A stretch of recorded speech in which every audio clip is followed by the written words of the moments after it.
آج انشاءاللہ تعالی سورۃ البقرہ کی آیت نمبر 222 اور رکوع نمبر 28 سے شروع کریں گے. 27 رکوع مکمل ہو چکے ہیں اللہ کے فضل سے. تو میں نے شروع میں بھی عرض کیا تھا کہ سورۃ البقرہ کا جو نصف ثانی ہے یہ اسلامک شریعت کا بلو پرنٹ ہے، ابتدائی خاکہ. پوری اسلامک شریعت کا ابتدائی خاکہ سورۃ البقرہ کے 20 رکوع، جو ٹوٹل 40 رکوع ہیں، جو 20 رکوع ہیں اس کے دوسرے والے 20، یہ پوری اسلامی شریعت کا بلو پرنٹ ہے.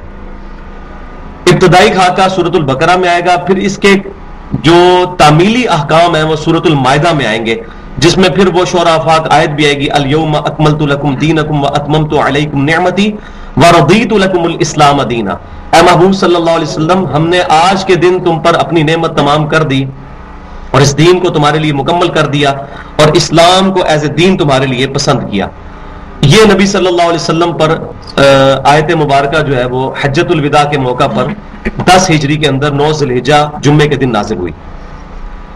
تو اب سب سے کریٹیکل ٹاپک ڈسکس ہونے والا ہے، وہ ہے آئلی زندگی کے جو قوانین ہیں، اور یہ چند مشکل ترین ٹاپکس میں سے ہیں جن کو بڑے کم لوگ ہاتھ ڈالتے ہیں اور صحیح طریقے سے بریف کر سکتے ہیں. اس میں نکاح کی امپورٹنس، اسی طریقے سے عورتوں کے مخصوص ایام کے متعلق، اور بالخصوص تقریباً 3 رکوع طلاق کے احکام کے اوپر ہے، کیونکہ تمدن کی جڑ جو کٹتی ہے وہ میاں بیوی کے تعلقات خراب ہونے سے. کسی بھی معاشرے کے اندر انارکی پھیلے گی تو اس وجہ سے کہ میاں بیوی کے تعلقات خراب ہوں گے، اور ظاہر ہے کہ ایک خاندان میاں بیوی اور بچوں سے وجود میں آتا ہے. میاں بیوی کے درمیان اگر علیحدگی ہوگی ایک خاندان تباہ ہوگا، اور اگر اسی طرح چین ریئیکشن شروع ہو جائے جس طرح کہ آج کل یورپ میں اور امریکہ کے اندر ہو رہا ہے، تو پھر معاشرے میں انارکی پھیل جائے گی. تو اس لیے اللہ تبارک و تعالیٰ نے سورۃ البقرہ کے اندر کریٹیکلی طلاق اور نکاح کے مسائل کو بڑی ڈیٹیل سے بیان کیا، اور ان چیزوں کو بغیر شرم کیے ہوئے بیان کرنا چاہیے تاکہ لوگوں کے کنسپٹ کلیئر ہوں ان احکامات کے معاملے میں. تو اللہ کا نام لے کر اس کو شروع کرتے ہیں. بسم اللہ الرحمن الرحیم. وَيَسْأَلُونَكَ عَنِ الْمَحِيضِ. اے محبوب صلی اللہ علیہ وسلم، اور یہ آپ سے پوچھتے ہیں حیض کے متعلق، کہ عورتوں کے جو حیض کے دن ہیں ان کے متعلق کیا شرعی حکم ہے. قل، اے محبوب صلی اللہ علیہ وسلم آپ فرما دیجئے، ہوا اذا، کہ وہ تکلیف دہ چیز ہے. اس کو اگر ہم مسلسل پڑھیں گے تو اذن پڑھیں گے، لیکن وقف کریں گے تو اذا. فَاعْتَزِلُوا النِّسَاءَ فِي الْمَحِيضِ، پس اپنی عورتوں سے حیض کے دنوں میں الگ رہو. اعتزال کہتے ہیں الگ ہونے کو، اسی سے وہ فرقے کا نام بھی ہے معتزلہ، جو اہل سنت سے ٹوٹ کر الگ ہوئے اور انہوں نے صحابہ کرام اور تابعین کا جو منہج تھا اس کو چھوڑا. ان کو ہم معتزلہ کہتے ہیں، الگ ہونے والے. فَاعْتَزِلُوا، الگ ہو جاؤ، النِّسَاءَ فِي الْمَحِيضِ، عورتوں سے حیض کے دنوں میں. وَلَا تَقْرَبُوهُنَّ حَتَّى يَطْهُرْنَ، اور ان کے ساتھ مقاربت، ان کے ساتھ صحبت نہ کرو یہاں تک کہ وہ عورتیں پاک ہو جائیں. جو ان کے پیریڈز کے دن ہیں، جو حیض کے دن ہے، تقریباً 1 ہفتے سے لے کر 10 دن تک، جب تک وہ ان دنوں سے پاک نہ ہو جائیں اس وقت تک عورتوں کے ساتھ صحبت نہ کرو. فَإِذَا تَطَهَّرْنَ فَأْتُوهُنَّ مِنْ حَيْثُ أَمَرَكُمُ اللَّهُ، اور جب وہ پاک ہو جائیں حیض کے دنوں سے تو پھر اپنی عورتوں کے پاس جاؤ، اس جگہ سے ان کے ساتھ صحبت کرو کہ جو اللہ تعالیٰ نے تمہیں حکم دیا ہے. اب ہم یہ چیلنج کرتے ہیں کہ یہ حکم کہاں پر لکھا ہوا ہے. جو لوگ منکرین حدیث ہیں اور سمجھتے ہیں کہ قرآن پاک کے شرعی احکامات کو سمجھنے کے لیے حدیث کی حاجت نہیں ہے، ان کو ہمارا اوپن چیلنج ہے کہ ہمیں بتائیں کہ یہ جو قرآن میں آیا کہ اپنی عورتوں کے ساتھ صحبت کرو، جہاں سے اللہ نے حکم دیا ہے وہ حکم کہاں ہے قرآن کے اندر. اس کے لیے آپ کو صحیح بخاری اور صحیح مسلم کی طرف رجوع کرنا پڑے گا. ایز فار ایز عقائد آر کنسرنڈ، قرآن پاک از اے پرفیکٹ بک.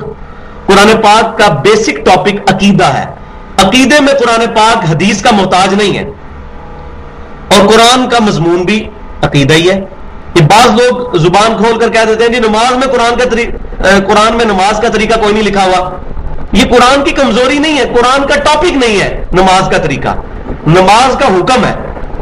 نماز کی فرضیت ہمارے عقیدے میں داخل تھی، اس چیز کا حکم آ گیا. تو قرآن پاک میں درجنوں جگہوں پر آیا ہے اطیعوا اللہ و اطیعوا الرسول، اللہ کی اطاعت کرو اور اس کے رسول صلی اللہ علیہ وسلم کی اطاعت کرو۔ پھر اس کا ایپیکس تو یہاں تک آیا من یطع الرسول فقد اطاع اللہ، جس نے رسول اللہ صلی اللہ علیہ وسلم کی اطاعت کی گویا کہ اس نے اللہ کی اطاعت کی۔ تو آپ صلی اللہ علیہ وسلم کی مبارک زندگی ہمارے سامنے احادیث کی شکل میں موجود ہے، جو الحمدللہ محدثین نے پہلے 300 سال کے اندر احادیث کی کتابیں لکھی، اور قرآن پاک کو صحیح معنوں میں شرعی احکامات کو سمجھنے کے لیے ان حدیثوں کی ضرورت ہمیں پڑتی ہے۔ تو اللہ تعالیٰ فرما رہا ہے پھر اپنی بیویوں کی صحبت، ان کے ساتھ صحبت کرو پاک ہونے کے بعد جہاں سے تمہیں اللہ نے حکم دیا ہے، یعنی کہ جو ان کا فطرت کا مقام ہے۔ ان اللہ یحب التوابین ویحب المتطہرین، بے شک اللہ تعالیٰ محبت کرتا ہے رجوع لانے والوں سے جو اللہ کی طرف توبہ کرتے ہیں، اور صاف ستھرا رہنے والوں سے بھی محبت کرتا ہے۔ اب یہودیوں کا یہ کنسپٹ تھا، صحیح مسلم کے اندر ملتا ہے، کہ وہ یہ کہتے تھے کہ حیض کے دنوں میں عورتوں کے پاس لیٹ بھی نہیں سکتے، عورتوں کے ہاتھ سے کھانا بھی نہیں کھا سکتے، یعنی یہ عورتیں فزیکلی ناپاک ہو جاتی ہیں۔ جبکہ اسلام نے یہ کنسپٹ دیا کہ چاہے کسی پر غسل فرض ہو یا کوئی حیض کے دنوں میں ہو، وہ فزیکلی ناپاک نہیں ہوتا، وہ شرعی حکم کے اعتبار سے ناپاک ہوتا ہے۔ جیسے بخاری اور مسلم میں موجود ہے حدیث، سیدنا ابو ہریرہ رضی اللہ تعالیٰ عنہ پر غسل فرض تھا تو نبی صلی اللہ علیہ وسلم کی مجلس میں حاضر نہیں ہوئے، تو ان کا یا رسول اللہ علیہ وسلم میں تو ناپاک تھا اس لیے میں آپ کے قریب نہیں آیا، تو آپ نے فرمایا مومن کبھی ناپاک نہیں ہوتا۔ نماز کے اعتبار سے ہماری جو حکمی نجاستیں ہیں وہ ہم نے دور کرنی ہے، وضو اور غسل، کپڑوں کا پاک ہونا، یہ حقیقی نجاستیں نہیں ہیں۔ اب جس بندے کا وضو نہیں کیا وہ ناپاک ہے؟ ہاں، نماز کے لیے وہ ناپاک ہے، اور وہ فزیکلی ناپاکی نہیں ہے بلکہ انٹلیکچوئل ناپاکی ہے، ذہنی سطح کی ناپاکی ہے، روحانی ناپاکی ہے، وہ واقعتاً وہ ناپاکی نہیں ہے وضو اور غسل۔ تو جس پر غسل فرض ہے وہ ناپاک نہیں ہو جاتا فزیکلی، ہاں روحانی اعتبار سے ہوتا ہے، اس کو غسل اتارنے کا طریقہ موجود ہے، وہ سورۃ المائدہ کے اندر آئے گا، وضو کا اور غسل کا طریقہ، کمپلیٹ احکامات جو ہیں وہ شریعت کے وہاں پر آئیں گے۔ تو یہودیوں کا یہ کنسپٹ تھا، صحیح مسلم میں ملتا ہے کہ وہ اپنی عورتوں سے حیض کے دنوں میں اس قدر الگ ہو جاتے تھے، نہ ان کے ہاتھ سے کوئی چیز لینی ہے، نہ ان کے پاس بیٹھنا ہے، کہ یہ تو ناپاک ہو گئی ہیں۔ تو اسلام نے اس کنسپٹ کو غلط قرار دیا، تو اسلام نے کہا کہ ان کے قریب نہیں جانا مقاربت کے اعتبار سے، یعنی میاں بیوی کے جو تعلقات ہیں جنسی سیکس کے پوائنٹ آف ویو سے اس کو اسٹیبلش نہیں کر سکتے، باقی جو ہے وہ اس میں کوئی حرج نہیں ہے۔ صحیح بخاری اور مسلم کی متفق علیہ حدیث ہے کہ نبی صلی اللہ علیہ وسلم، حضرت عائشہ کہتی ہیں کہ آپ صلی اللہ علیہ وسلم میرے حیض کے دنوں میں بھی میرے ساتھ مباشرت فرماتے تھے۔ اچھا، اب کچھ منکرین حدیث نے اس حدیث کو لیا، دیکھو جی یہ بخاری میں حدیث لکھی ہے کہ نبی صلی اللہ علیہ وسلم حیض کے دنوں میں مباشرت کرتے تھے اور قرآن میں تو منع ہے، تو مباشرت لغوی معنوں میں ہے، حقیقی معنوں میں نہیں۔ مباشرت عربی زبان میں قریب ہونے کو بھی کہتے ہیں، یعنی نبی صلی اللہ علیہ وسلم، اور پوری حدیث پڑھتے کوئی نہیں ظالم، اس حدیث میں حضرت عائشہ کہتی ہیں کہ نبی صلی اللہ علیہ وسلم میرے جو ناف سے لے کر گھٹنوں تک کپڑا باندھ لیتے تھے اور باقی جسم کے حصے سے میرے ساتھ جو ہے مقاربت کرتے تھے، یعنی وہ فزیکلی صحبت نہیں جو میاں بیوی، یعنی ساتھ لیٹنا۔ اور یہ آپ نے کیوں تعلیم فرمایا؟ تاکہ وہ کنسپٹ غلط کہ جو عورت ناپاک ہو جاتی ہے، پلید ہو جاتی ہے حیض کے دنوں میں، وہ کنسپٹ جو ہے اس کو ڈینائی کیا جائے کہ وہ روحانی نجاست ہے، فزیکلی کوئی نجاست نہیں ہے کہ اس سے نفرت کی جائے۔ تو یہ میں نے شرعی مسئلہ بھی یہاں پر بتا دیا۔ تو اب یہاں پر جو آیا حیث امرکم اللہ، اپنی بیویوں کے پاس وہاں سے آؤ جہاں سے اللہ تعالیٰ کا حکم ہے، تو اس سے مراد ہے کہ ان کے آگے کے مقام سے لواطت کرنا، مرد کا مرد کے ساتھ یا مرد کا عورت کے ساتھ، یہ ہر صورت میں حرام ہے۔ لیکن یہ میں نے بتایا یہ حدیث میں ملتا ہے کہ نبی صلی اللہ علیہ وسلم نے عورتوں سے پیچھے کے مقام سے صحبت کرنے کو منع فرمایا۔ نساؤکم حرث لکم، تمہاری بیویاں تمہاری کھیتیاں ہیں، فَأْتُوا حَرْثَكُمْ أَنَّا شِئْتُمْ، تو اپنی کھیت میں آؤ جہاں سے تم چاہو، وَقَدِّمُوا لِأَنفُسِكُمْ، اور اپنے لیے آگے بھلائی بھیجو۔ تمہاری بیویاں تمہاری کھیتیاں ہیں، جیسا کہ کھیت میں بیج بویا جاتا ہے اور وہاں سے فصل نکلتی ہے اور انسان اس فصل سے نفع اٹھاتا ہے، بالکل اسی طرح مردوں کے لیے عورتیں ان کی کھیتیاں ہیں۔ کہ مرد جب عورت سے صحبت کرتا ہے اس کے نتیجے میں اللہ تعالیٰ مرد کو اولاد عطا فرماتا ہے، اور وہ اولاد جو ہے وہ انسان کا ایسٹ ہے کہ وہ اس اولاد کی تربیت کرے گا. یہ وہ اللہ تعالیٰ فرما رہا ہے وَقَدِّمُوا لِأَنفُسِكُمْ، اور اپنے لیے آگے بھیجو جو اللہ تعالیٰ نے تمہارے لیے مقدر کیا ہے. یعنی دعا کرو کہ اللہ تعالیٰ تمہیں اولاد دے اور وہ اولاد پھر تمہارے لیے صدقہ جاریہ بنے. جیسے صحیح مسلم کے اندر حدیث ہے کہ جو شخص مر جائے اس کو 3 اعمال کے سوا کسی عمل کا بھی ثواب نہیں پہنچتا. اس میں سب سے پہلی چیز صدقہ جاریہ ہے. کسی شخص نے اپنی زندگی میں کوئی نیک عمل کیا تو اس کو مرنے کے بعد اس کا ثواب ملے گا. کسی نے مسجد میں پنکھا لگوا دیا یا کوئی کنواں کھدوا دیا، اسی طریقے سے فلاح عامہ کا کوئی کام کیا تو اس کو بینیفٹ ملے گا. اچھا، اسی طریقے سے دوسری چیز آپ صلی اللہ علیہ وسلم نے فرمائی کہ کوئی شخص علم کی بات لکھے اور اس سے لوگ نفع حاصل کریں. جیسے آج سے 1200 سال پہلے امام محمد بن اسماعیل بخاری رحمۃ اللہ علیہ المتوفا 256 ہجری انہوں نے صحیح بخاری لکھی. قیامت تک جب تک صحیح بخاری پڑھی جائے گی سیدنا امام بخاری رحمہ اللہ کو اس کا ثواب پہنچے گا، کیونکہ یہ ان کی ایفرٹ تھی، یہ ان کا اپنا عمل تھا. اور تیسرا فرمایا کہ نیک اولاد، نیک اولاد کا کوئی بھی عمل ہو نیک، اس کا آٹومیٹکلی ثواب ماں باپ کو مل جاتا ہے، چاہے وہ زندہ ہوں یا مر چکے ہوں. بخشنا کوئی نہیں ہوتا، خود بخود پہنچتا ہے. کیونکہ اولاد انویسٹمنٹ ہے اپنے ماں باپ کی، اولاد کی تربیت کی. جیسے سنن ابن ماجہ میں صحیح حدیث ہے تو اور تیرا مال سب تیرے باپ کا ہے. تو باپ نے ایفرٹ کر کے اولاد کی تربیت کی تو اب وہ اولاد جو نیک اعمال کرے گی آٹومیٹکلی ثواب ماں باپ کو ملے گا. اولاد بہت بڑی انویسٹمنٹ ہے. اسی لیے مومنین کو یہ دعا تلقین کی گئی ہے ربنا هب لنا من ازواجنا وذرياتنا قرۃ اعین واجعلنا للمتقین اماما، سورۃ الفرقان میں، کہ میرے بندے مجھ سے یہ دعا کرتے ہیں کہ اے اللہ ہماری بیویوں اور ہماری اولاد میں ہماری آنکھوں کی ٹھنڈک بنا دے اور ہمیں پرہیزگار لوگوں کا امام بنا، یعنی ہماری اولاد میں سب پرہیزگار لوگ پیدا ہوں. تو اللہ تبارک و تعالیٰ نے اولاد کو ایک ایسا ایسٹ بنایا ہے کہ جس کی وجہ سے ماں باپ کو زندگی میں بھی اور مرنے کے بعد بھی نفع پہنچتا ہے. تو اس سے یہ بھی بات پتہ چلی کہ شادی کا اور عورت سے صحبت کا جو سب سے اولین مقصد ہے، ٹاپ پرائرٹی ہے، وہ ہے نیک اولاد کا حصول. صرف سیکس کی سیٹسفیکشن نہیں ہے بلکہ اس میں پرائرٹی اس بات کی ہے کہ انسان نیک اولاد طلب کرے تاکہ وہ انسان کے لیے صدقہ جاریہ بنے. تو اپنی بیویوں کے پاس آؤ، تمہاری کھیتیاں جہاں سے بھی چاہو.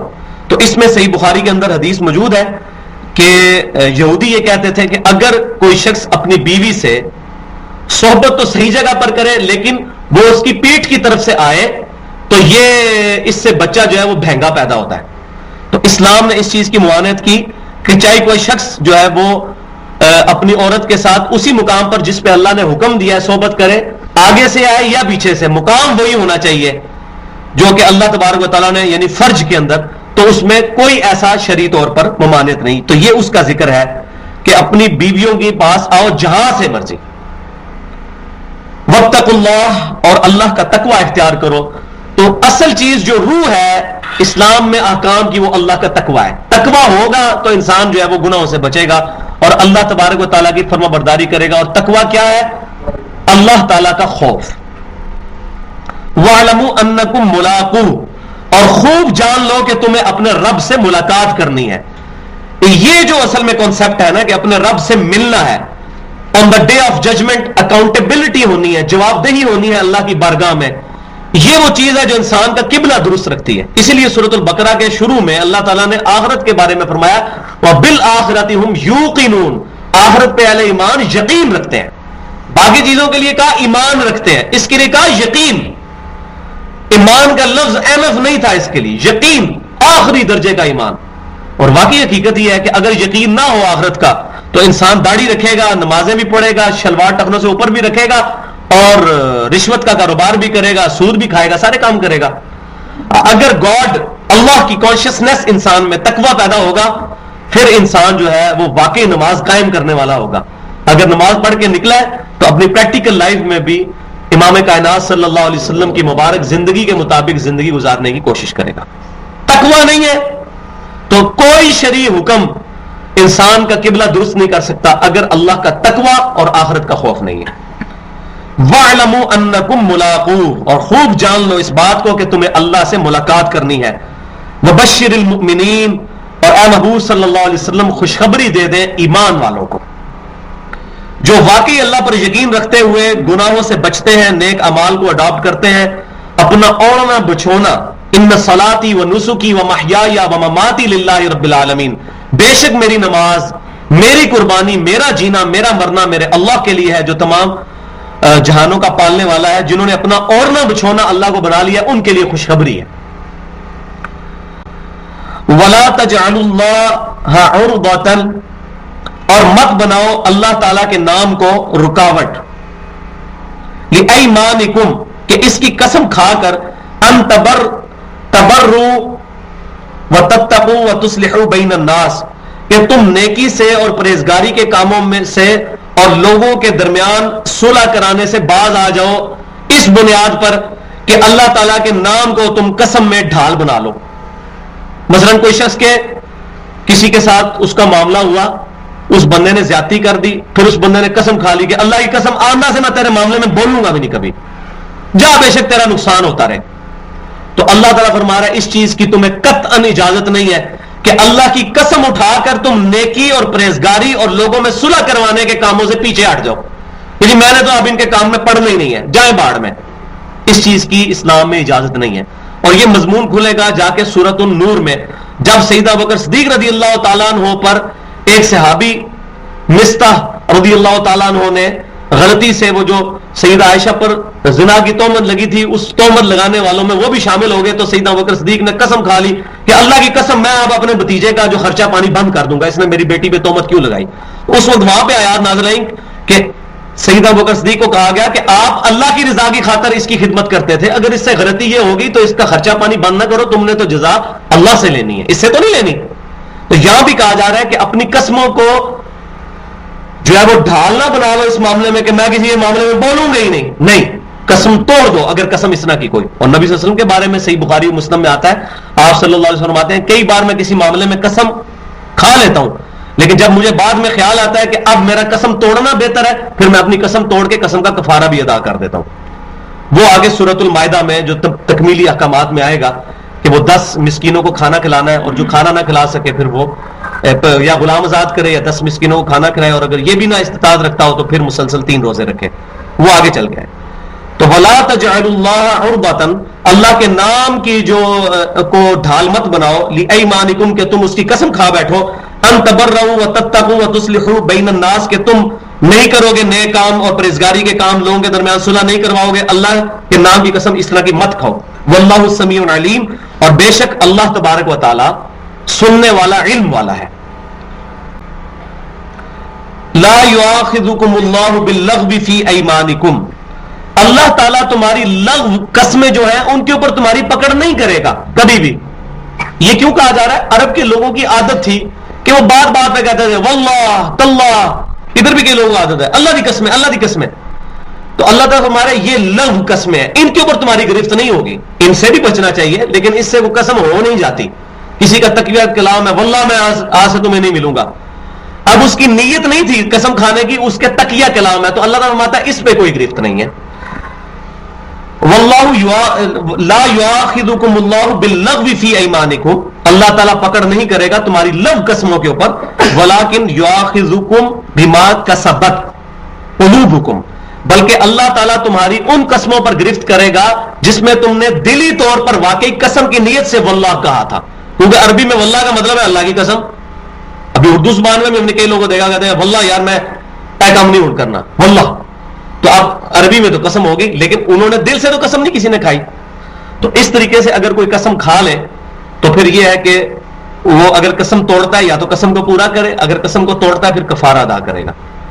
تو قسم کسی ایسی چیز کی بھی یا نظر ایسی چیز کی بھی نہیں مان لینی چاہیے جو خلاف شرع ہو. مثال کے طور پر کسی بندے کے گھر اولاد نہیں ہو رہی اور اس نے یہ قسم کھا لی کہ یا نظر اس نے مان لی کہ میرے گھر اولاد ہوئی تو میں اس کے جو ہے نا وہ 1 سال تک بال نہیں کاٹوں گا، اور وہ لڑکا پیدا ہوا اور اس کی اتنی لمبی لٹ بن گئی. تو مرد کے لیے تو شولڈر سے نیچے بال رکھنا حرام ہے. صحیح بخاری میں حدیث ہے، اللہ کے نبی صلی اللہ علیہ وسلم نے ان عورتوں پر لعنت فرمائی ہے جو مردوں کی نقل کرتی ہیں.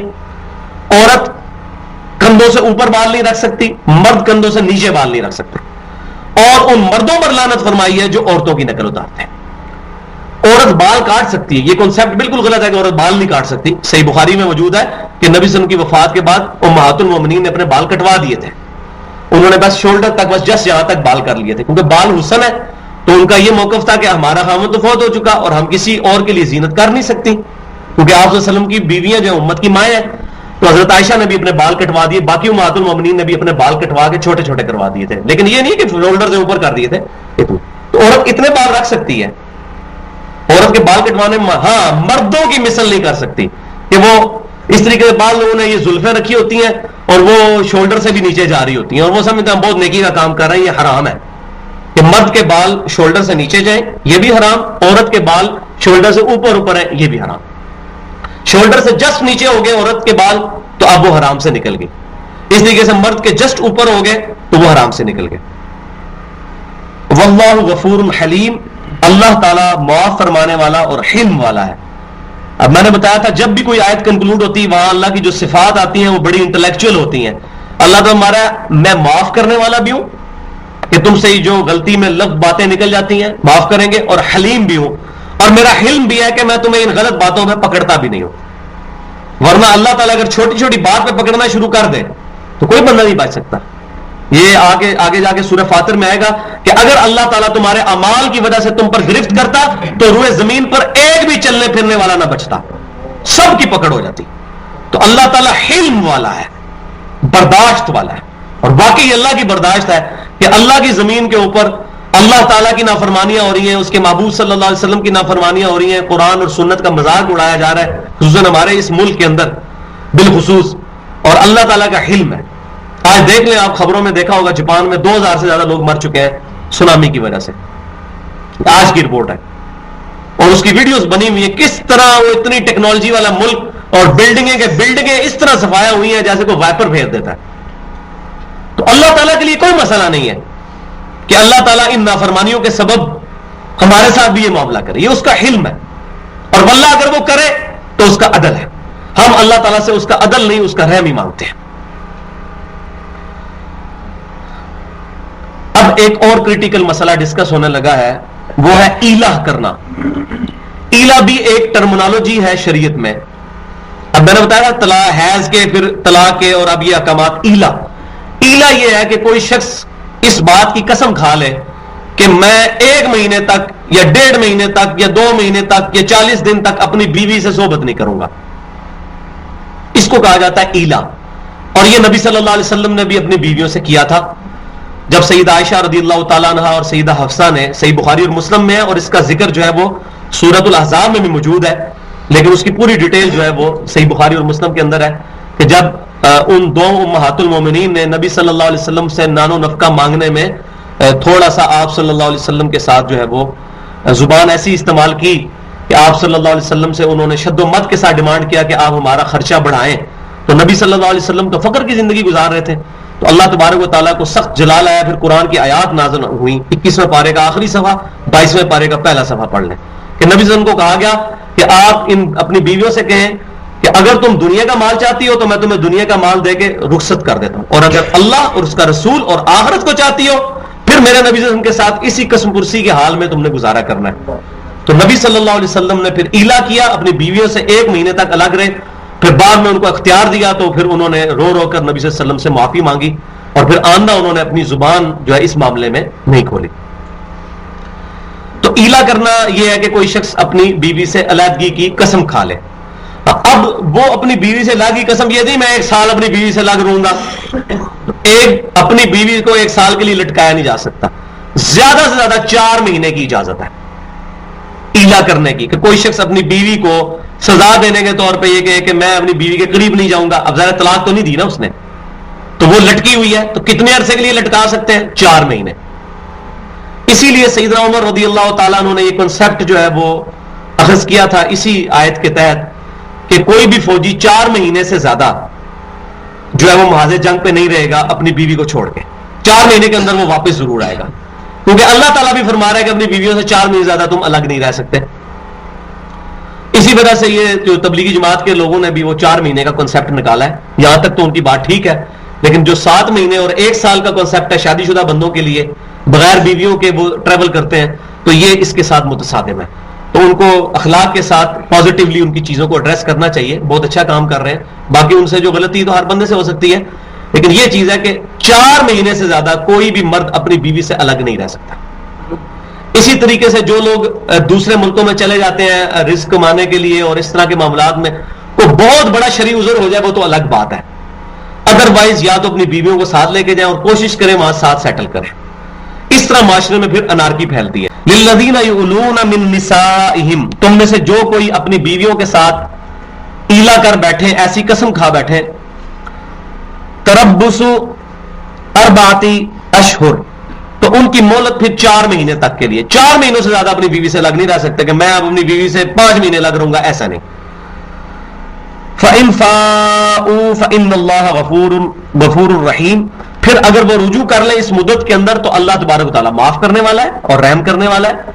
یعنی کسی نے کہا کہ جی میں 1 مہینہ اپنی بیوی کے قریب نہیں آؤں گا، اس کو 20 دن کے بعد احساس ہوا کہ نہیں اب میری بیوی صحیح ہو گئی ہے، اس کا ایٹیٹیوڈ ٹھیک ہو گیا، تو اب وہ 10 دن کا انتظار نہ کرے، رجوع کر لے، لیکن اپنی قسم کا پھر کفارہ ادا کرے گا. اور وہ سورۃ المائدہ میں جا کے آئے گا، یا ایک غلام آزاد کرے یا 10 مسکینوں کو کھانا کھلائے، اور اگر یہ نہیں کر سکتا، اگر اس کی استطاعت نہیں ہے تو پھر 3 مسلسل روزے رکھے گا. وَإِنْ عَزَمُوا الطَّلَاقَ، اور اگر وہ پکا ارادہ کر لے طلاق کا، فَإِنَّ اللَّهَ سَمِيعٌ عَلِيمٌ، تو بے شک اللہ تعالیٰ سب کچھ جاننے والا ہے، علم رکھنے والا ہے، سننے والا اور علم رکھنے والا ہے. تو اگر طلاق کا ارادہ ہے تو پھر اس کو صحیح طریقے سے ایڈریس ہونا چاہیے کہ کبھی ایسے حالات بن گئے ہیں تو پھر طلاق دینے میں بھی کوئی حرج نہیں ہے. وہ آگے جا کے پھر ان چیزوں کو میں ایڈریس کروں گا. یا میں بنیادی طور پہ 2-4 باتیں عرض کر دوں کہ طلاق کے بارے میں سنن نبی داؤد میں صحیح حدیث موجود ہے کہ نبی صلی اللہ علیہ وسلم نے فرمایا کہ اللہ تعالیٰ کو حلال چیزوں میں سب سے زیادہ ناپسند طلاق ہے. اور ظاہر ہے کہ یہ اس طلاق کا ذکر ہے کہ جو زیادتی کے ساتھ کسی کو دی جائے. اگر واقعی کوئی جینون ریزن بن جاتی ہے وہ علیحدہ سے معاملہ ہے، لیکن اللہ تبارک و تعالیٰ نے اس کی اجازت ضرور دی ہوئی ہے. اس کا یہ مطلب نہیں کہ کام کرنا شروع کر دیا جائے، کیونکہ اس سے تمدن کی جڑ کٹتی ہے. اسی پہ قیاس کرتے ہوئے میں یہ بات کرتا ہوں کہ ننگے سر نماز پڑھنا صرف جائز ہے، لیکن ایک بندہ روٹین بنا لے کہ میں نے ہمیشہ ہی ننگے سر نماز پڑھنی ہے سنت کے خلاف، تو پھر یہ وہ اس میں ایگزیجریشن اور غلو کر رہا ہے. طلاق دینا جائز ہے، حلال ہے، لیکن اس کو جان بوجھ کے طلاق دینا، بغیر کسی وجہ کے طلاق دینا، یا اس طرح کی روٹین بنا لینا کہ بیوی رکھنا طلاق دے دینا پھر نئی بیوی کر لینا پھر طلاق دینا، جس طرح امریکہ کے اندر دنیا کے میں سب سے زیادہ طلاقیں امریکہ میں ہو رہی ہیں، وہاں تمدن کی جڑ کٹ چکی ہے اس اعتبار سے. تو طلاق جو ہے وہ حلال چیز ہونے کے باوجود ناپسندیدہ ہے. اسی طریقے سے صحیح مسلم میں ایک حدیث موجود ہے کہ نبی صلی اللہ علیہ وسلم نے فرمایا کہ شیطان نے اپنا تخت جو ہے وہ پانیوں پہ لگایا ہوا ہے. جو آج کچھ لوگ یہ کنسپٹ کرتے ہیں کہ یہ جو برمودا ٹرائنگل ہے 1000 کلومیٹر کا وہ تقریباً بنتا ہے ایریا، جہاں پہ نہ کوئی جہاز ہوائی جہاز جائے تو وہ بھی غائب ہو جاتا ہے. کل بھی رات کو میں نے اس پہ ڈسکوری چینل پہ دیکھ رہا تھا، بحری جہاز بھی جاتا ہے تو غائب ہو جاتا ہے، ہوا میں اڑنے والا جہاز جاتا ہے وہ بھی غائب ہو جاتا ہے. تو بعض لوگوں کا یہ خیال ہے کہ شاید یہ سمندر کا وہ جو پیسیفک اوشن کا وہ جو پورشن ہے برمودا ٹرائنگل والا بحر الکاہل کا، شاید یہ وہ ہو، واللہ عالم. تو صحیح مسلم میں حدیث ہے کہ شیطان نے اپنا تخت جو ہے وہ پانیوں پر لگایا ہوا ہے، اور وہ پھر ایسا اس نے ایک وقت رکھا ہوا ہے جب اس کے چیلے آ کے اس کو بتاتے ہیں کہ آج ہم نے دن میں کیا کیا کام کیے. کوئی شخص یہ آگے کہتا ہے کہ جی میں نے آج جو ہے وہ ایک بندے سے چوری کروا دی، کوئی کہتا ہے جی آج کوئی بندہ علم حاصل کرنے کے لیے جا رہا تھا اس کو میں نے راستے میں وسوسہ ڈال کے چھوڑ دیا. تو وہ ساری جو کارستانی ہے ان کو بڑا کیجول لیتا ہے. پھر اس کا ایک چیلا آگے بتاتا ہے کہ آج میں نے میاں بیوی کے درمیان علیحدگی کروا دی ہے، لڑائی کروا دی ہے. اس کو پروٹوکول سے ملتا ہے، وہ کہتا ہے تم نے اصل کام کیا ہے، کیونکہ میاں بیوی کے درمیان علیحدگی ہوگی تو تمدن کی جڑ کٹ جائے گی، معاشرہ جو ہے فنا ہو جائے گا. کیوں؟ میاں بیوی کی علیحدگی، بچوں پہ اثر، بچے پھر جو ہے آوارہ ہو جائیں گے اور اس طریقے سے معاشرے کا ناسور بن جائیں گے. تو میاں بیوی کا جو تعلق ہے یہ بڑا مضبوط تعلق ہونا چاہیے، اور اس تعلق کو مضبوط کرنے کے لیے جو بانڈ اللہ تعالیٰ نے رکھا ہے وہ 2 چیزیں ہیں. نمبر 1 سیکس اور نمبر 2 اولاد. یہ 2 چیزیں ہیں جو میاں بیوی کے درمیان تعلق کو مضبوط کرتی ہیں. اگر مرد اپنی بیوی کے علاوہ غیر محرم عورتوں کو تاڑے گا تو اس کے دل میں اپنی بیوی کی وقت ختم ہو جائے گی. میرے پاس جب بھی کوئی بندہ آتا ہے، الحمدللہ میں بھی شادی شدہ ہوں، 6-7 سال ہو چکے ہیں، 3 بچے ہیں الحمدللہ میرے، تو میں اس بندے کو یہی ہمیشہ کہتا ہوں کہ اب تمہاری شادی ہوئی ہے تو اگر خدا نہ خواستہ اس سے پہلے تم اپنی نگاہوں کی حفاظت نہیں کرتے تھے تو اب اپنی نگاہوں کی حفاظت کرنا، اگر تم چاہتے ہو کہ تمہاری بیوی تمہیں اچھی لگے. ادروائز دنیا میں کتنی عورتوں سے بندہ نکاح کر سکتا. تو نظر کی حفاظت یہ میاں بیوی کے بانڈ کو مضبوط کرتی. اسی طریقے سے بیوی بھی اپنے مرد تک نظر رکھے، غیر محرم کو نہ دیکھے اور پردے کا اور نقاب کا اہتمام کرے. اور دوسری چیز اولاد ہے. اولاد کی وجہ سے بعض اوقات اتنی بری بری عورتیں ہوتی ہیں لیکن خاوند کمپرومائز کر کے اس کو طلاق نہیں دیتے کہ میری اولاد برباد ہو جائے گی. تو یہ 2 چیزیں ہیں جو کہ میاں بیوی کے تعلق کو مضبوط کرتی ہیں. خیر آگے چل کے یہ ڈیٹیل احکامات بھی اس میں آئیں گے. والمطلقات یتربصن بانفسهن 3 قروء، اور طلاق دی ہوئی عورتیں اپنے آپ کو روکے رکھیں 3 طہر تک، 3 حیضوں سے پاک ہونے تک. اب یہ عورتوں کی عدت آ رہی ہے. پہلی بات یہ یاد رکھیں، صحیح بخاری میں حدیث موجود ہے، عبداللہ بن عمر رضی اللہ تعالیٰ عنہ نے اپنی بیوی کو حیض کے دنوں میں طلاق دے دی تھی. نبی صلی اللہ علیہ وسلم نے ان کو حکم فرمایا کہ اپنی بیوی سے رجوع کرو. طلاق ہو گئی، طلاق آپ نے اسٹیبلش کر دی، بخاری مسلم میں موجود ہے. اگرچہ حیض کی حالت میں عورت کو طلاق دینا حرام ہے لیکن آپ صلی اللہ علیہ وسلم نے اس طلاق کو اسٹیبلش کر دیا اور فرمایا کہ رجوع کرو اور جب عورت پاک ہو ان دنوں میں طلاق دو. اس سے یہ بات بھی پتا چلی کہ اگرچہ 3 طلاق اکٹھی دینا حرام ہے لیکن اسٹیبلش ہو جائیں گی. حیض کے دنوں میں طلاق دینا حرام ہے تو جن لوگوں کا یہ کنسپٹ ہے کہ جی جو حرام کام ہے وہ کر لیا جائے تو طلاق ہوتی کوئی نہیں، کوئی اکٹھی 3 طلاقیں دینا حرام ہے اس لیے کوئی اگر اکٹھی 3 طلاقیں دے گا واقعی نہیں ہوں گی، تو ان کے لیے یہ بہت بڑی دلیل ہے بخاری مسلم میں کہ حیض میں بھی عورت کو طلاق دینا حرام ہے. لیکن جب عبداللہ بن عمر نے حیض کی حالت میں طلاق دے دی تو آپ فرمایا رجوع کرو، لیکن اس ایک طلاق کو کاؤنٹ کر لیا آپ نے. تو حرام کام جو شریعت نے جو طریقہ بتایا ہے وہ تو آگے چل کے آئے گا کہ طلاق دینے کا کیا طریقہ ہے. لیکن اگر کوئی شخص اکٹھی 3 طلاقیں دے لیتا ہے تو اب شرعی احکام میں صحابہ کرام کا اس میں اجماع ہے کہ وہ 3 کی 3 طلاقیں واقع ہو جائیں گی، اس کی بیوی اس پر ہمیشہ کے لیے حرام ہو جائے گی. اس میں موضوع کو آگے چل کے ڈیٹیل سے انشاءاللہ صحیح مسلم سے، ابو داؤد اور ترمذی سے بیان کروں گا. تو جس عورت کو طلاق دی گئی وہ 3 حیضوں تک اپنے آپ کو روک کر رکھے، یعنی اس کی پھر عدت 3 حیض ہے. یعنی کہ جس طہر میں، طہر سے مراد وہ دن کہ جن میں وہ عورت پاک ہوتی ہے اس کو خاوند نے طلاق دی، اس کے بعد 3 دفعہ حیض آئے اور 3 دفعہ پھر وہ پاک ہو، اب وہ عورت آزاد ہے. اگر تو 3 طلاقیں دی تھی کٹھی تو وہ اب اپنے پچھلے خاوند کی طرف نہیں جا سکتی. لیکن اگر 1 طلاق دی تھی تو ان 3 قروء کے اندر، 3 طہر کے اندر خاوند چاہے تو اپنی بیوی سے رجوع کر سکتا ہے. اگر 1 طلاق دی تھی یا 2 طلاقیں، 3 دی تو ایسے ہی فارغ ہو گئی نا، رجوع کر سکتا ہے. رجوع کا یہ طریقہ ہے مطلب اس کو ہاتھ لگا دے تب بھی رجوع ثابت ہو جائے گا. لیکن اگر یہ عدت گزر گئی، اس عدت کے بعد اب وہ طلاق رجی نہیں رہے گی، رجت والی طلاق نہیں رہے گی جس میں لوٹا جا سکے، طلاق بائن ہو جائے گی. یعنی وہ عورت اپنے خاوند کے نکاح سے نکل جائے گی. اگر 1 طلاق دی ہوئی تھی تو وہ ہمیشہ کے لیے نکاح سے نہیں نکلی، اس وقت کے لیے نکل گئی. اب وہ بیوی چاہے تو اپنے اسی خاوند سے دوبارہ نکاح کر سکتی ہے اگر 1 یا 2 طلاقیں دی تھی. لیکن 3 دے دی تو پھر نہیں وہ کر سکتی. لیکن نکاح اب نیا ہوگا، حق مہر بھی نیا ہوگا. لیکن 3 مہینے کے اندر خاوند اپنی بیوی سے رجوع کر سکتا ہے. اب اس کو زندگی میں پھر 1 اور اختیار رہ جائے گا. اگر 1 طلاق دی تھی تو 1 ہی اور دے سکتا ہے، 2 اور دے گا تو ہمیشہ کے لیے فارغ. اب وہ یہ نہیں کہ دوبارہ سے گنتی شروع ہو جائے گی 1 2 3، 1 وہ اختیار کر چکا ہے اپنا. تو عورت جو ہے وہ 3 طہر تک انتظار کرے گی. اس کے بعد پھر اس کو اجازت ہے چاہے تو وہ کسی اور مرد کے ساتھ نکاح کرے چاہے اسی کے ساتھ دوبارہ کر لے اگر 1 یا 2 طلاقیں دی تھی.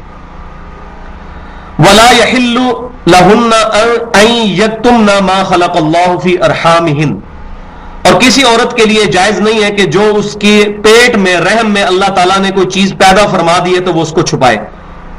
ان كُنَّ يُؤْمِنَّ بِاللَّهِ وَالْيَوْمِ الْآخِرِ، اگر وہ اللہ پر اور قیامت کے دن پر ایمان رکھتی ہے عورت تو اگر اس کو حمل ٹھہر چکا ہے تو اب وہ 3 مہینے کا اس کا نہیں ہوگا پیریڈ عدت کا. جب تک اب بچہ پیدا نہیں ہوتا اس وقت تک وہ عورت نکاح نہیں کر سکتی کسی بھی کے ساتھ بھی, چاہے 3 طلاقیں ہوئی تھی یا 1 طلاق ہوئی تھی, واپس خاوند کے پاس جانا ہے پھر تو معاملہ ایک ڈفرنٹ ہو جائے گا.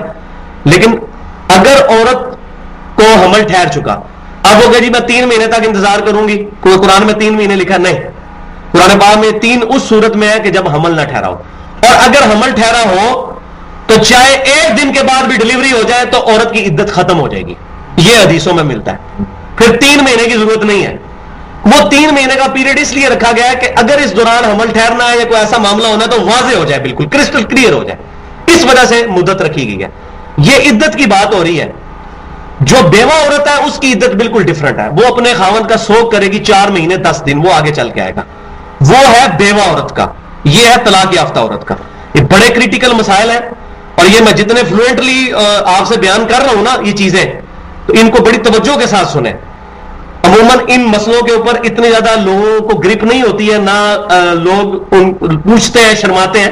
تو یہ تمام مسلمانوں پہ یہ مسئلے سیکھنا, خصوصاً جس کی شادی ہونے والی ہے اس پہ تو فرض ہے, جس کی ہو چکی ہے اس پہ تو فرض عین ہے, اور جس کی ابھی نہیں ہوئی ہے اور شادی کرنے کا ارادہ ہے انشاءاللہ سنت کے مطابق, تو اس کے لیے بھی ضروری ہے.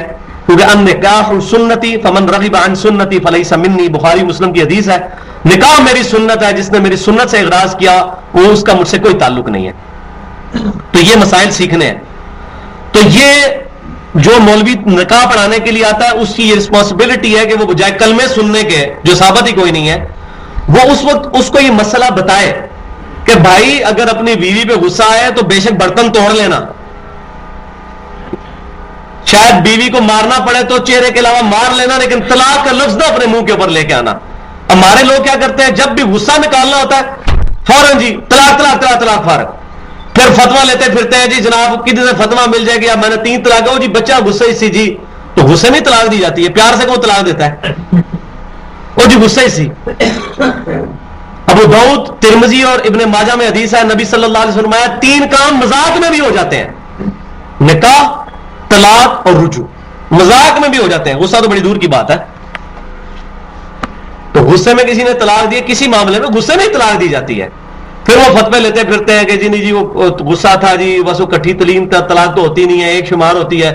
پھر فتوے لے کے تو پھر یا ارامہ کروا لیتے ہیں اور یا پھر حلالہ کروا لیتے ہیں. کوئی مولوی صاحب آفر کرتے ہیں جی 1 دن کے لیے میرے ساتھ نکاح کروا دے تو صبح فارغ کر کے آپ لے جائیے گا, اور بعض کا مولوی وہ بیویاں لے کے بھگا جاتے ہیں.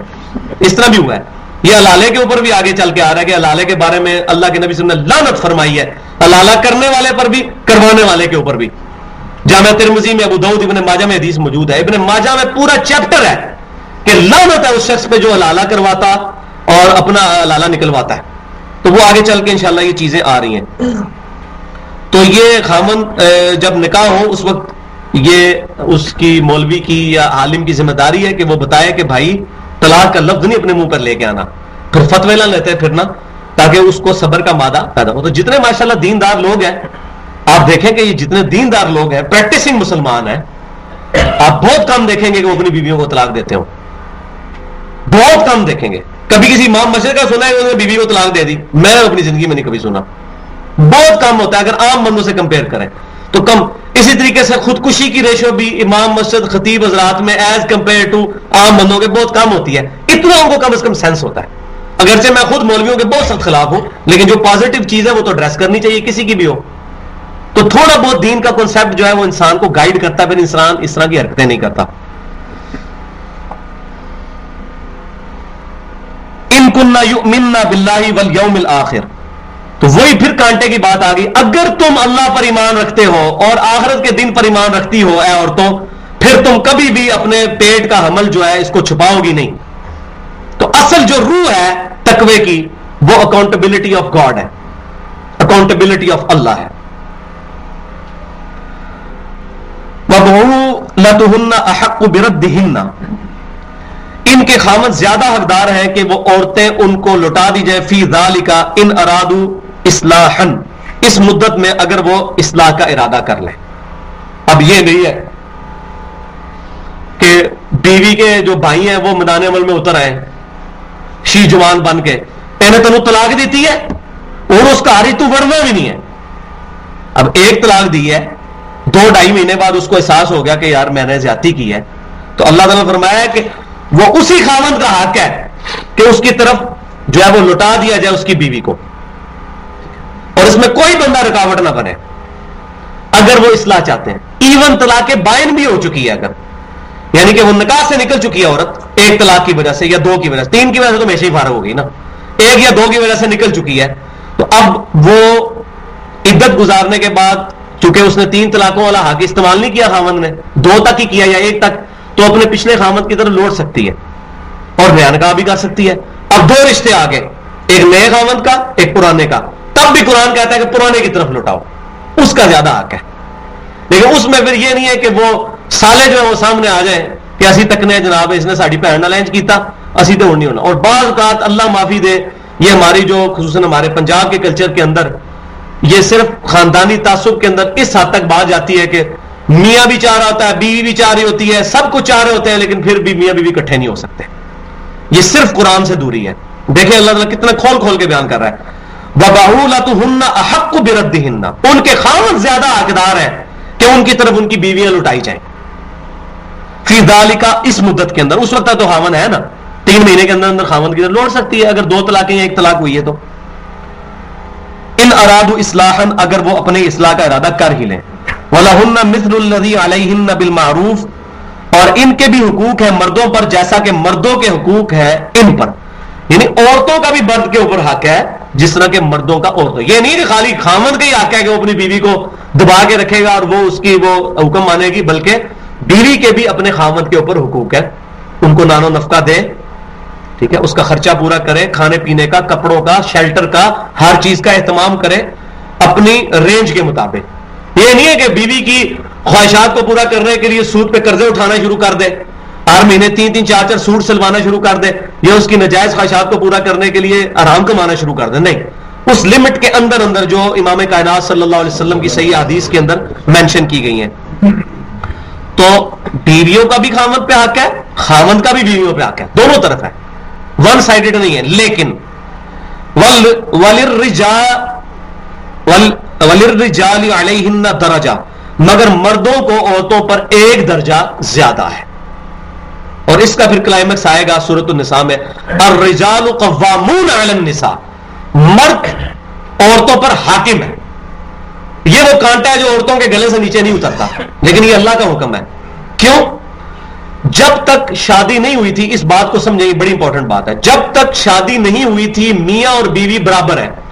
As far as human dignity is concerned, انسانیت کی عزت کا جہاں تک معاملہ ہے, عورت اور مرد بالکل برابر ہے. یہ نہیں کہ مرد کی عزت زیادہ ہے عورت کی کم ہے, نہیں. شادی سے پہلے مرد اور عورت برابر ہے. عورت چاہے گی تو نکاح ہوگا, نہیں چاہے گی تو نہیں ہوگا. مرد چاہے گا تو نکاح ہوگا, نہیں چاہے گا تو نہیں ہوگا. عورت کے لیے ایک چیز ایکسٹرا ہے کہ ولی کی اجازت بھی ہے, وہ صحیح بخاری میں ملتا ہے. سارے ولی مل کے کوشش کریں کہ اس کی ولی سے مراد ہے قریبی رشتہ دار. یہ وہ والا ولی نہیں ہے جو پاکستان انڈیا میں بہت چلتا ہے, یہ وہ والا ولی نہیں ہے جو قریبی رشتہ دار ہے. اور سارے ولی چاہیں کہ شادی ہو, عورت نہیں چاہتی شادی کرنا تو نہیں کرے گی, وہ انکار کر سکتی ہے. کوئی دنیا کی عدالت, کوئی دنیا کا مولوی, کوئی دنیا کا اس کا نہ باپ نہ اس کا بڑا بھائی اس کو مجبور کر سکتا ہے کہ زبردستی یہاں پہ شادی کرے, وہ انکار کر سکتی ہے. لیکن جب اس نے شادی کر لی, اب میاں بیوی ہیومن ڈگنیٹی میں تو برابر ہے, لیکن خاندان کا جب ادارہ وجود میں آیا تو ایک ادارے کا ایک ہی ہیڈ ہوتا ہے.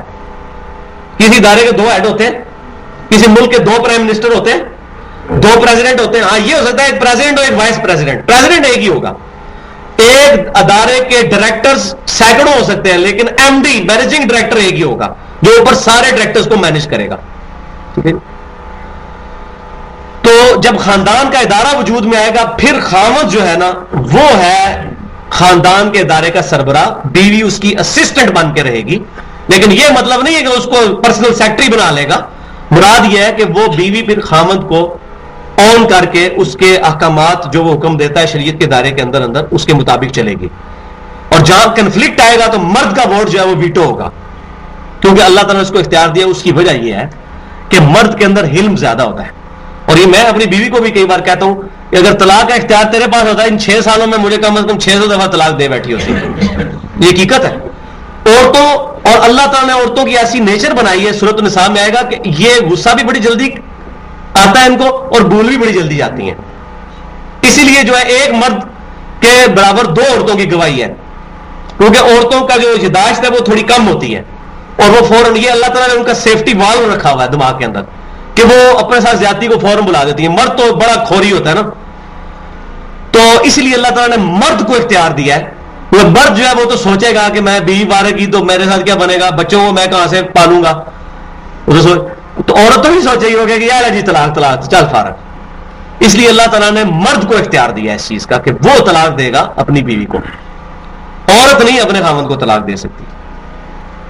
تو اللہ تعالیٰ فرماتا ہے وَلِلرِّجَالِ عَلَيْهِنَّ دَرَجَةٌ, لیکن مردوں کو ایک درجہ فضیلت ہے ان عورتوں پر. واللہ عزیز حکیم, اور اللہ تعالی جو ہے وہ غالب ہے اور حکمت والا ہے. دیکھیں کنکلوڈ ہو رہا ہے کہ یہ اللہ نے جو یہ مردوں کو عورتوں پر فضیلت دی تو یہ اللہ تعالیٰ نے حکمت کی وجہ سے دی ہے. اور وہ حکمت آج ہم پر بڑی ایزیلی کھل جاتی ہے کہ اس معاشرے کے اندر جبکہ عورتیں اتنی بیرا روی کا شکار ہو چکی ہیں, خصوصاً سے جب سے یہ دنیاوی تعلیم عام ہوئی ہے. میں اس کے خلاف نہیں ہوں, دنیاوی تعلیم عورتوں کو دلوانی چاہیے شرعی حدود کے اندر اندر, لیکن اس تعلیم کا ایک نیگیٹو فیکٹر بھی, سائیڈ افیکٹ یہ ہے کہ عورتیں جاب جب کرنا شروع کرتی ہیں تو خاوند کو جوتی پہ نہیں لکھتی, کہتی ہیں فارغ کر دیں خیر ہم اپنی نوکری کرتی رہیں گے. تو یہ اس کا نیگیٹو بھی. ہاں لیکن اگر وہ شریعت کے مطابق اس کی تربیت ہوئی ہے وہ پھر کبھی جرت نہیں کرے گی کہ اپنے خاوند کے ساتھ زبان درازی کرے. اور یہ بخاری مسلم میں حدیث موجود ہے کہ میں نے اپنی امت کی عورتوں کو کثرت کے ساتھ دوزخ میں دیکھا ہے کیونکہ یہ اپنے خاوندوں پر زبان درازیاں کرتی ہیں. اس وجہ سے کتنی عورتیں دوزخ میں جائیں گی اپنے خاوندوں کی نافرمانی کرنے کی وجہ سے. لیکن اس کا یہ مطلب نہیں ہے کہ خاوند جو ہے وہ عورت کو اپنی ملازمہ بنائے گا. دوسری طرف بھی ایکسٹریم رویہ ہے, وہ آگے چل کے میں انشاءاللہ ساتھ ساتھ چیزیں جو ہے وہ ایڈریس کرتا جاؤں گا. اب وہ کریٹیکل ایشو آ رہا ہے